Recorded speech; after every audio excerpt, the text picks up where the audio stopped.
Hello everyone. So in this video I will discuss about the term creditors. अब ये creditors क्या बोला है, ये है क्या चीज़। सो स्टूडेंट्स, किसी भी बिजनेस में एक डेटर होता है, दूसरा क्रेडिटर होता है। डेटर के बारे में मैंने बताया हुआ है, फिर भी one more time I am going to tell you about the debtor. Debtor is a person who owes money of the business or who buy goods on credit basis. In the same way, अगर कोई व्यक्ति उधार बेचता है, कोई seller है, कोई supplier है, अगर वो गुड्स को उधार बेचता है तो जो व्यक्ति खरीदता है, हम यहाँ पे कस्टमर की बात नहीं कर रहे हैं, जो फाइनल कंजम्पशन के लिए खरीद रहा है उसकी बात नहीं कर रहे हैं.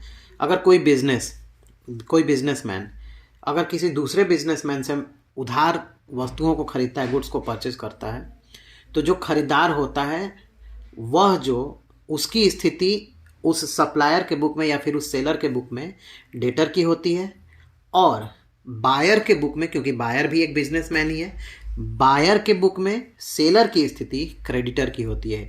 क्रेडिटर का मतलब होता है, हिंदी में लेनदार बोलते हैं, यानी कि जो पैसा बिजनेस से लेगा. ठीक है, यानी कि बिजनेस ने जिसका पैसा अपने पास रखा है. उधार हम खरीदे हैं, एज सपोज मैं अगर बिजनेस कर रहा हूं और मैं किसी सूरत के व्यापारी से उधार में गुड्स खरीदता हूं, तो मेरे लिए वो सूरत का जो व्यापारी होगा वो क्या होगा, क्रेडिटर होगा. इसको लेनदार बोलते हैं. It means I have to pay certain sum of amount और कंसिडरेशन टू द सप्लायर और टू द क्रेडिटर. यहाँ सप्लायर जो टर्म यूज हुआ है ना, ये क्रेडिटर के लिए ही हुआ है. तो क्रेडिटर और सप्लायर दोनों एक ही टर्म है, आप सप्लायर भी लिख सकते हैं. ठीक है, तो यहाँ पे सप्लायर भी आप कह सकते हैं इसको. अब इसका ट्रीटमेंट क्या होता है, जो भी स्टूडेंट फाइनल अकाउंट्स को पढ़े हैं, अगर वो रिवीजन कर रहे हैं तो इस क्रेडिटर्स को कहाँ लिखेंगे इसके बारे में मैं बताऊंगा. और जो फर्स्ट टाइम अभी पढ़ रहे हैं, जो इसको टर्मिनोलॉजी में पढ़ रहे हैं, अभी फाइनल अकाउंट नहीं पढ़ रहे हैं, तो वो भी इस चीज़ को ध्यान रखें. फाइनल अकाउंट में ये फिर से आएगा. तो ये तो टर्मिनोलॉजी थी. अब आते हैं इसके ट्रीटमेंट के बारे में, अकाउंटिंग ट्रीटमेंट ऑफ क्रेडिटर्स. तो अकाउंटिंग ट्रीटमेंट इसका क्या होगा क्रेडिटर का, तो इसका अकाउंटिंग ट्रीटमेंट बहुत ही सिंपल है. ये जो होता है ना, क्रेडिटर जो होता है, ये आपका होता है पर्सनल अकाउंट. ये होता है आपका पर्सनल अकाउंट. जो क्रेडिटर होता है वो कौन सा अकाउंट होता है, पर्सनल अकाउंट होता है. और इसमें जो है आपका पर्सनल अकाउंट है ये. तो अब इसमें क्या है, इसको कहाँ लिखेंगे, इसको प्रॉफिट एंड लॉस अकाउंट में नहीं लिखेंगे. तो इसको लिखेंगे कहाँ पे, ये हमेशा आपके ट्रायल बैलेंस में क्रेडिट साइड में होगा. क्रेडिटर है ना, हमेशा ट्रायल बैलेंस में क्रेडिट में होगा. तो अब इसको क्या लिखेंगे, बैलेंस शीट में लिखेंगे. कहाँ लिखेंगे, बैलेंस शीट में लिखेंगे. और बैलेंस शीट में किस साइड में लिखेंगे, तो बैलेंस शीट में आप हमेशा लिखेंगे लाइबिलिटी साइड में.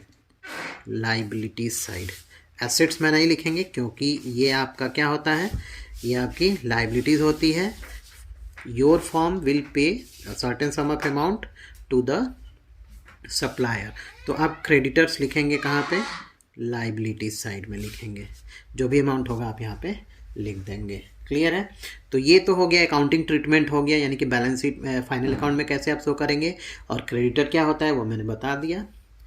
क्रेडिटर वो व्यक्ति होता है जो क्या करेगा, जिसको फर्म पैसे देगा.